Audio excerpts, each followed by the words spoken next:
सर्वप्रथम सर्वांना श्री स्वामी समर्थ। आपण पाहतो की आपल्या आजूबाजूला आपण राहतो तिथे आपल्या आजूबाजूला सर्वच लोक चांगले आहेत असं नाही। बरेच लोक आपल्या वाईटावर टपलेले असतात। आपलं वाईट झालं की त्या लोकांना इतका आनंद होतो की त्यांचा आनंद गगनात मावत नसतो। कधी-कधी ह्या गोष्टी आपल्याला माहितीच नसतात की आपल्या आजूबाजूला आपला कुणीतरी शत्रू आहे।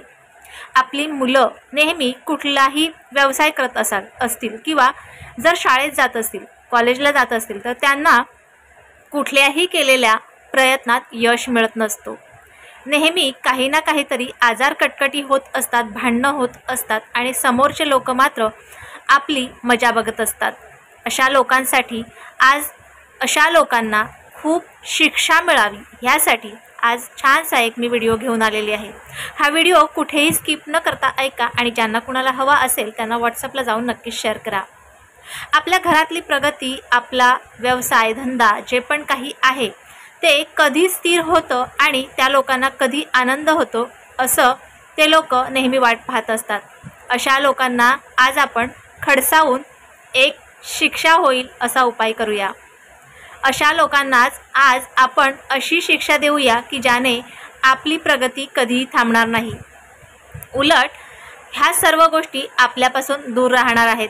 शत्रूचा कायमचा आपल्याला जो होणारा त्रास आहे तो बंद होणार आहे।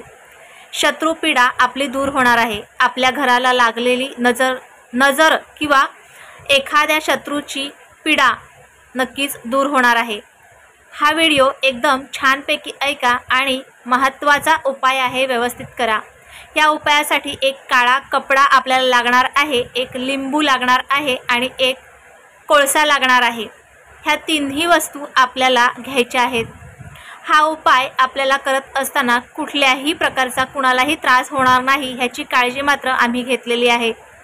आता काय करायचं आहे सांगते का? आपल्या घरात ज्या कुणाला शत्रूची पीडा आहे, शत्रूची बाधा आहे असं तुम्हाला जर का वाटत असेल तर त्या व्यक्तीवरून हा उपाय केला तरीही चालेल, अथवा तुम्हाला असं वाटत असेल की घरातल्या प्रत्येकाला शत्रुपीडा आहे तर त्या प्रत्येकावरून हा उपाय केला तरीही चालेल।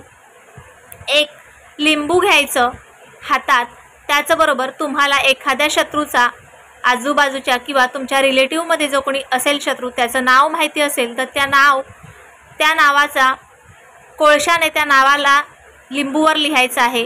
लिंबूवर त्या शत्रूचं नाव लिहायचं आहे, अथवा तुम्हाला जर त्या शत्रूचं नाव माहिती नसेल तर फक्त शत्रू असं कोळशाने त्या लिंबूवर लिहा।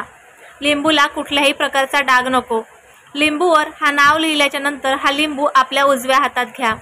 ज्या व्यक्तीला शत्रुपीडा आहे त्याच्या डोक्यावरून अँटी क्लॉकवाईज हा लिंबू 5 वेळा किंवा 7 वेळा उतरून घ्या। त्यानंतर तुम्हाला वाटत असेल की आपल्या पूर्ण घराला शत्रुदोष आहे तर पूर्ण आपल्या सर्व व्यक्तींकडून घरातल्या सर्व व्यक्तींवरून हा लिंबू उतरवा। त्यानंतर आपल्या मुख्य दरवाजावरून हा लिंबू उतरवा। त्यानंतर हा लिंबू काळ्या कपड्यात बांधून ठेवा।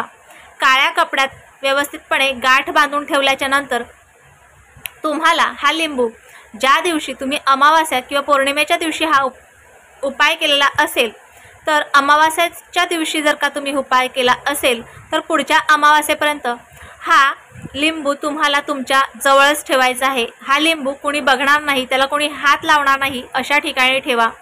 त्यानंतर ज्या दिवशी अमावास्या असेल त्या दिवशी हा लिंबू एखाद्या सुनसान जागेत घेऊन जा आणि दगडाने त्या व्यक्तीचं जर का तुम्हाला नाव माहिती असेल किंवा शत्रू असं म्हणून त्या लिंबावर दगड आपटा जोरजोरात, रागारागात आणि शत्रूचा नाश झालेला आहे असं मनात आणा। त्यानंतर हा लिंबू तिथे टाकून द्या आणि त्यानंतर घरी या, स्वच्छ हातपाय धुवा। बघा, ह्या उपायाने तुमची शत्रुपीडा दूर होईल, तुम्हाला लागलेली नजर निघून जाईल, तुमची सर्व कामं पूर्णत्वास जातील, अपूर्ण इच्छा पूर्ण होतील कारण शत्रूचा नाश झालेला असेल।